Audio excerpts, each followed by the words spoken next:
साथियों नमस्कार। साथियों स्वागत है और प्रकृति के साथ रहिए और आनंद से रहिए।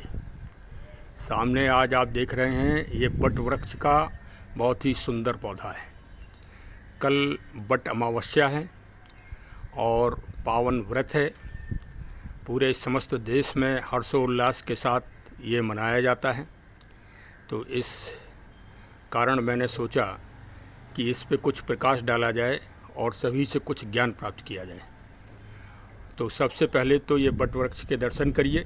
और इसके अलावा एक और चीज़, क्योंकि अब आप लोग हमारे चैनल से जुड़ गए हैं तो मुझे मेरा दायित्व है कि आपको नई नई जानकारियाँ प्रदान करता रहूं। ये देखिए, ये वेरीगेटेड बट वृक्ष देखिए, ये बहुत ही कम देखने को मिला होगा और ये वेरीगेटेड है। ये सामने देखिए, और बहुत ही सुंदर और बहुत ही आकर्षक। कल बहुत ही पावन व्रत है जो आदि और अनादि काल से विशेषकर पर्यावरण, जलवायु और एनवायरनमेंट के बेस पर है। ये व्रत जो है, ये हम भारतीयों का व्रत जो है, ये प्रकृति के ऊपर ही पूरा बेस है। और इसी पे कुछ प्रकाश डालते हैं हम सब मिलके। और ये आदि और अनादि काल से चला आ रहा है। सत्य तो यह है कि इस आध्यात्मिक परंपरा में जीवन के रूप में देवी सावित्री जो जीवन की प्रतीक है और मृत्यु के प्रतीक हैं राजकुमार सत्यवान, और मृत्यु यानी काल के मालिक श्री यमराज जी, और जीवन व प्रकृति व पर्यावरण के पर्याय है बट वृक्ष, जो कि श्रद्धा और विश्वास का प्रतीक माना जाता है। हमारे आध्यात्मिक सोच में ये श्रद्धा और विश्वास का प्रतीक है। तो उक्त प्रसंग पे मैंने सोचा कि कुछ परिचर्चा की जाए, क्योंकि आज के आधुनिक कंप्यूटराइज युग में क्या वास्तव में इस व्रत का कोई औचित्य है, इन बट वृक्ष का कोई औचित्य है, इस पे भी मैंने विचार डालना आवश्यक है। कि आज और वास्तव में कुछ लोग जो है हम भारतीयों पे ये आरोप भी लगा देते हैं कि, और वो सही भी है कि गलत है, इस पे भी विचार किया जाए। क्योंकि आज के आधुनिक युग के कुछ बौद्धिक, ज्ञानवान और पाश्चात्य जगत के विकासशील व विकसित देशों के कुछ समालोचक अक्सर यह आरोप लगाते हैं कि भारत के लोग रूढ़वादी और अंधविश्वासी हैं और यह लोग रोज़ एक त्यौहार मनाते हैं और ऐसा करके समय और धन की बर्बादी करते हैं। अतः हम सब लोग मिलकर इन आधुनिक सोच वाले विद्वानों व समालोचनों को वैज्ञानिक तथ्यों के आधार पर और प्रमाणों पे की वास्तविकता क्या है, इस पे कुछ प्रकाश डालना मैं उचित समझ रहा हूँ कि वास्तव में इस पे प्रकाश डाला जाए। तो आधुनिक समाज के विद्वान व जागरूक संस्था और संगठन के व्यक्ति 2000 साल बाद, ईसा जी के जन्म के 2000 साल के बाद, विश्व की महान संस्था संयुक्त राष्ट्र संघ के आह्वान पर, जो सबसे पहले स्वीडन देश के प्रमुख शहर स्टॉकहोम में पर्यावरण जलवायु के ऊपर पहला अंतर्राष्ट्रीय सम्मेलन हुआ 1972 में, तब इस कार्य की महत्वता को समझ पाए तथा 1972 में ही संयुक्त राष्ट्र संघ ने जन जागरण व प्रकृति, पर्यावरण व जलवायु की रक्षा के लिए विश्व पर्यावरण दिवस भी घोषित किया। मतलब जागरूकता फैलाने के लिए और इस समस्या के समाधान के लिए भी। और वहीं हमारा भारतीय समाज के जो पूर्वज थे वो आदि और अनादि काल से, जब हमारे मानव समाज की डिक्शनरी में ये शब्द भी नहीं थे, पर्यावरण, प्रदूषण और एनवायरनमेंट, ऐसे शब्द भी जब नहीं थे, तब उन्होंने प्रकृति पर्यावरण के संरक्षण का महान कार्य निःशुल्क रूप से, क्योंकि कल जो है कम से कम करोड़ों वृक्षों में कल जो है पानी डाला जाएगा और उनके जीवन का, इस भीषण प्रचंड गर्मी में जीवन का आधार बनेगा वो पानी, और उनका मतलब देखभाल की जाएगी पेड़ पौधों की, और विशेषकर बट वृक्ष की। तो वास्तव में ये निःशुल्क रूप से ये श्रेष्ठ कार्य आदि और अनादिकाल से चलता आ रहा है, और इसे हमारे पूर्वजों ने इसे कभी न खत्म होने वाले अक्षुण्ण भाव से जोड़ दिया है। मतलब धर्म से जोड़कर और पर्यावरण की रक्षा का पावन कार्य उन्होंने संतति पर जोड़ दिया है। ये आप समझिए कि इतना बड़ा उन्होंने इस पर आदि और अनादिकाल से इस पे ध्यान दिया, और कि जो संतति और वंश है उसकी मनोकामना और प्रेरणा से इसको जोड़ा है। वास्तव में समस्त विश्व के अन्य समाज के लोगों को भारतीयों के इस महान कार्य से शिक्षा अवश्य लेनी चाहिए। यह त्यौहार जो है अमावस्या, जेठ मास की अमावस्या को, मतलब जून माह में जब प्रचंड गर्मी पड़ती है, प्रचंड धूप होती है, कि जब बच्चे मतलब और आदमी घर से बाहर निकलना नहीं चाहते, उस समय हमारी भारतीय घर की सारी महिलाएं बच्चों के साथ सज धज कर एक समूह बनाकर और क्षेत्रीय भाषाओं के सुंदर सुंदर मधुर गीत गाती हुई पूजा की सजी थाली और बड़े से लोटे में जल को लेकर बट वृक्ष के नीचे पूजा करने के लिए निकल पड़ती हैं। और ये पूजा गांव के या नगर के उस बट वृक्ष पर की जाती है जहां जो बट वृक्ष सबसे स्वस्थ हो और जिसमें बहुत अधिक पत्ते हों, और मतलब थोड़ा विशाल बट वृक्ष हो, तो उस पे ये पूजा करने का विधान है। अब लोग वाक कर तो घर में भी लेते हैं, लेकिन घर वाले का उतना आध्यात्मिक महत्व नहीं है। सत्य यही है, ये इसका महत्व यही है कि गांव में सामूहिक रूप से इसकी पूजा की जाए, गांव की सभी महिलाएं, बच्चे सब हर्षोल्लास के साथ उपस्थित हों और ये पूजा की जाए। क्या कभी आपने इस बात पे सोचा कि ये पुराना वृक्ष जो होता है बरगद का बट वृक्ष, अक्षय वट, इसी के नीचे क्यों पूजा होती है, क्यों पूजा होती है? इसी रहस्य को जानने के लिए जो आधुनिक परीक्षण हुए हैं बट वृक्ष के ऊपर और प्रकृति के अन्य पेड़ पौधों के ऊपर, इसमें कोई धर्म या परंपरा या रूढ़वादिता या कोई पूजा का रहस्य नहीं है, बल्कि जो हमारे वैज्ञानिक तथ्य निकल कर आए हैं, हम उस पर सिर्फ प्रकाश डालना चाह रहे हैं और उससे सिद्ध करना चाह रहे हैं कि ये आदि और अनादिकाल से कितना श्रेष्ठ कार्य भारतीय समाज के लोग और विशेषकर हमारी नारी जगत की महिलाएं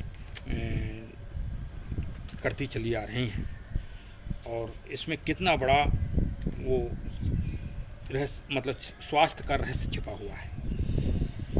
कि जब आज का तापमान, मतलब जून माह में जो तापमान होता है वो कम से कम 45 से 50 डिग्री सेल्सियस के आसपास तक पहुंच जाता है, मतलब पेड़ के पौधे औधे भी आपस में जलने लगते हैं, तालाब वालाब सब सूख जाते हैं, और जो पानी का लेवल है वो भी नीचे चला जाता है। इस विपरीत पोजीशन में बरगद के वृक्ष में अगर आप देखें, बरगद ये हमारा छोटा सा ही पौधा आप देख लीजिए, तो इसमें ये सब नए नए कोपलें अभी निकल रही हैं। देखिए नए कोपलें निकल रही हैं, नए नए पत्ते निकले हैं। ये पत्ते काफ़ी मोटे और बिल्कुल ताज़े, ये देखिए एकदम ताज़े निकल रहे हैं, नई नई कोपें लाल लाल, और ये लाल देखिए, और लाल लाल पत्ते निकल रहे हैं। इसी में पूरा रहस्य छिपा हुआ है, जो बहुत ही सॉफ्ट होते हैं, बहुत ही सॉफ्ट और मुलायम होते हैं। और ये परीक्षण मैं नहीं बोल रहा हूँ, ये जो परीक्षण हुए हैं उनकी रिपोर्टें जो हैं कि एक जो स्वस्थ बट वृक्ष है वो 24 घंटे में 250 लीटर ऑक्सीजन उत्सर्जित करता है। वो जो कार्बन डाइऑक्साइड और विषैली गैसें हैं उनको तो सोखता है, वो तो अलग काम है। ये तो प्राणवायु ऑक्सीजन जो जीवनदायिनी शक्ति है वो प्रदान करता है। और अब इसका वैज्ञानिक जो वो है कि वो सभी लोग जानते हैं कि दोपहर के समय जब प्रकाश से संश्लेषण क्रिया होती है, सूर्य के प्रकाश से संश्लेषण क्रिया होती है, तब ये अपना भोजन अधिक से अधिक मात्रा में बनाते हैं और अधिक से अधिक मात्रा में ऑक्सीजन का उत्सर्जन करते हैं, विसर्जन करते हैं ऑक्सीजन का। उसी समय दोपहर के समय ही ये पूजा की जाती है, इसका प्राविधान है। मतलब जो वैज्ञानिक भाषा में O2 का उत्सर्जन होता है, O2 का जब उत्सर्जन होता है अधिक से अधिक, उसी समय पूजा की जाती है। और पूजा में यह विधान है कि वहाँ पर कपूर जलाया जाएगा, दीपक जलाए जाएंगे और हवन भी किया जाएगा। तो उससे जब गर्म तत्व किसी उसमें डाले जाएंगे तो ऑक्सीजन का उत्सर्जन और अधिक मात्रा में होता है। तो जो बरगद के वृक्ष की छाया जहाँ तक जाती है वहाँ तक एक ऑक्सीजन का चैम्बर बन जाता है। इसका परीक्षण कर लें, मैं तो कह रहा हूँ सर्वे करवा लिया जाए, आधुनिक भाषा में सर्वे करवा लिया जाए इसका, तो आप पाएंगे कि हाँ वास्तव में यह बात सत्य है। इसमें कोई भी बनावटपन नहीं है, ये तो वैज्ञानिक तथ्य है। और आप ऑक्सीजन के बट वृक्ष और पीपल वृक्ष के नीचे जो ऑक्सीजन का लेवल है उसके नाप करवा लें, सिद्ध हो जाएगा। तथा इसकी पुष्टि अब इस बात से और हो रही है, जो आधुनिक चैम्बर बन रहे हैं, आधुनिक जो कृत्रिम चैम्बर, अभी आपने सुना होगा कि ऑक्सीजन के आधुनिक चैम्बर बन रहे हैं। वो बॉक्स टाइप के होते हैं, उनमें आप चले जाइए और 1 घंटे ऑक्सीजन प्राप्त करिए, 1 घंटे 2 घंटे। वो तो प्रत्येक उसका चार्ज है, हज़ारों रुपए चार्ज है। भारत में करीब 15,000 से 20,000 रुपया घंटों का, 25,000 रुपया घंटों का चार्ज है। और विदेशों में तो इसका चलन बहुत ही ज़्यादा हो गया है। तो हाइपेब्रिक चैम्बर, और जिसका काफ़ी कुछ चलन बढ़ता चला जा रहा है। और इसमें ये माना जाता है कि हमारे शरीर का जो ऑक्सीजन लेवल है वो कृत्रिम ऑक्सीजन लेने से और बढ़ जाता है और हम स्वस्थ हो जाते हैं। तो जब कृत्रिम ऑक्सीजन लेने से आपका स्वास्थ्य लाभ आपको हो जाता है, तो बट वृक्ष के नीचे और आसपास जो प्राकृतिक ऑक्सीजन का उत्सर्जन होता है भारी मात्रा में, उससे भी तो स्वास्थ्य में लाभ हो रहा होगा। इस बात से कैसे मना किया सकता है, क्योंकि यह तो सत्य है कि सूर्य की रोशनी में प्रकाश संश्लेषण की क्रिया होती है और ऑक्सीजन का घनत्व बढ़ जाता है। और इसके अलावा अब तो कोविड महामारी में तो घर घर जानकारी हो गई, बच्चों को ऑक्सीमीटर की जानकारी हो गई कि वास्तव में हमारे शरीर में 94 से लेके 100 औंस तक जो है ऑक्सीजन का लेवल होना चाहिए। अगर इससे कम है तो हमारे जीवन को खतरा है। ये तो आप सभी लोग जान गए हैं, कोरोना ने ये तो सिखाई दिया। ये ज्ञान अभी तक किसी को था नहीं, मेडिको लीगल डॉक्टरों के अलावा, लेकिन अब तो जन साधारण को हो गया है। तो अब तो ऑक्सीजन का महत्व सबको समझ में आने ही लगा है। तो आने लगा है, जब हमारे शरीर में ऑक्सीजन कम हो जाता है तो हमें सांस लेने में दिक्कत हो जाती है। जब वातावरण में, वायुमंडल में और मतलब पर्यावरण या एनवायरनमेंट में ऑक्सीजन की कमी हो जाएगी, तब हमारा जीवन कैसे चलेगा। कभी इस बात पे भी तो सोचना होगा। हमारी सरकारों को, बड़ी बड़ी संस्थाओं को कभी इस बात पे भी तो सोचना होगा। वैसे सोचा जा रहा है, क्योंकि अभी हाल में जलवायु अंतर्राष्ट्रीय सम्मेलन पेरिस में हुआ है 2016-15 में। तो ऐसी बात नहीं है कि सोचा नहीं जा रहा है, लेकिन वो सिर्फ सोचा ही जा रहा है। अभी तक कहीं प्रैक्टिकल तो दिखाई नहीं दिया। और जितनी आवश्यकता है उस तरह से तो नहीं दिखाई दी। जैसे कृत्रिम ऑक्सीजन की आवश्यकता वास्तव में बहुत पहले से थी कि वैकल्पिक व्यवस्था हुई जाना चाहिए थी, लेकिन जब कोरोना की आपदा आई, विभीषिका आई, तब मालूम पड़ा कि अरे ये तो अभी इसकी आपूर्ति ही संभव नहीं हो पा रही है। उसी तरह से जिस तरह से आज कोई बताए या ना बताए, लेकिन मैं जानकारी दे रहा हूँ कि वायुमंडल में 21% ऑक्सीजन होना चाहिए अन्य गैसों के साथ। तो आप सर्वे कर लीजिए कि जो हमारे दिल्ली, बम्बई और इवन लखनऊ और भी जो शहर हैं, इनका आज ऑक्सीजन घनत्व कितना है। अरे दिल्ली का ऑक्सीजन घनत्व तो कभी कभी जब जो वहाँ सुनते हैं कि सांस नहीं ले पा रहे हैं आदमी, तो वहाँ 11, 12, 13 तक आ जाता है। और 13 तक जब आ जाता है तो एक जो वृद्ध लोग हैं या जो बीमार लोग हैं, उनको ऑक्सीजन लेने में परेशानी होने लगती है। तो अब इसकी गंभीरता कौन समझेगा। और ऑक्सीजन मिलने का, प्राकृतिक ऑक्सीजन मिलने का सिर्फ एक ही साधन है, सिर्फ वृक्ष के अलावा प्रकृति के जो अन्य साधन हैं वो भी हमको ऑक्सीजन उपलब्ध नहीं करा सकते। जैसे अगर जो 5 तत्व हैं जिनसे हमारा जीवन चल रहा है, आप कहो कि आग हमको ऑक्सीजन दे दे, नहीं दे सकती। हवा ऑक्सीजन दे दे, हवा भी नहीं दे सकती, क्योंकि हवा में भी तो विषैली गैसें शामिल हैं। आप कहो समुद्र हमको ऑक्सीजन दे दे, पृथ्वी ऑक्सीजन दे दे, नहीं दे सकती। कोई भी प्रकृति की चीज़ें नहीं दे सकती। ये सिर्फ अधिकार सिर्फ पेड़ पौधों का है, और उन्हीं को हम लोग कुचलते चले आ रहे हैं। अभी पिछले वर्ष अमेजन और वहाँ के जंगलों में इतनी भयंकर आग लगी कि हजारों सालों में जितने पेड़ पैदा होते उतने तो स्वाहा हो गए, और वो शिक्षा देते हैं पूरी दुनिया को। तो भाई पर्यावरण और वनों की संपदा बचाने के लिए तो पूरी दुनिया को जागरूक होना पड़ेगा। अब पूरी दुनिया को जागरूक होना पड़ेगा, तभी इस समस्या का समाधान हो सकता है। क्योंकि दिनों दिन आप पढ़ें, दिनों दिन ये समस्या बढ़ती चली जा रही है। तो अभी तो कृत्रिम ऑक्सीजन की पूर्ति गैस सिलेंडरों, एयरवे सिस्टम, रेलवे ट्रेन के द्वारा हो गई, लेकिन जब प्रकृति की ऑक्सीजन कम पड़ जाएगी तब उसकी पूर्ति कौन करेगा।